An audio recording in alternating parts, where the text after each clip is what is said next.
नमस्कार, मी तुमचा ब्लॉगर आप्पा आणि आज आपण सकाळ सकाळ पिकअप घेऊन आपल्या पूर्ण केळीला स्लरी केली ती गाळून आपण बॅलरमध्ये वाटायसाठी चाललो होतो.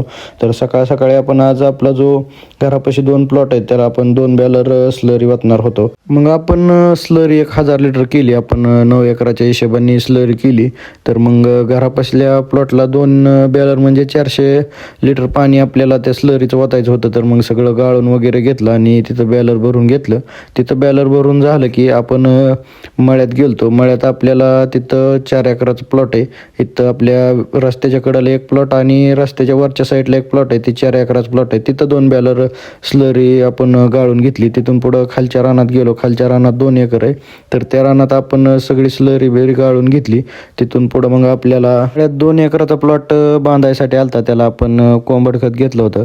तर ते जोडीदारच होतं आपलं, ते टाकायसाठी आलं होतं.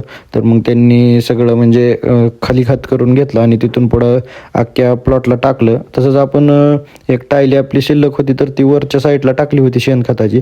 तर ते दुसरं गडी कामाला होता, हान होती. तर त्यांच्याकडून सगळं शेणखत हे भरून घेतलं, म्हणजे आपण टाकून घेतलं.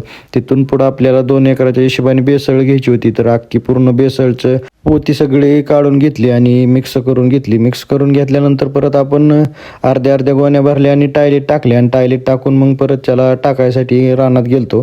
तर मग तिथून पुढं मग आपण म्हणजे 1 वाजता सगळं आपलं काम झालं. तर ते टाकायसाठी आपण तिथं गेलतो. 1 वाजल्यापासून 2:30 वाजेपर्यंत पूर्ण सगळा खत टाकून घेतला.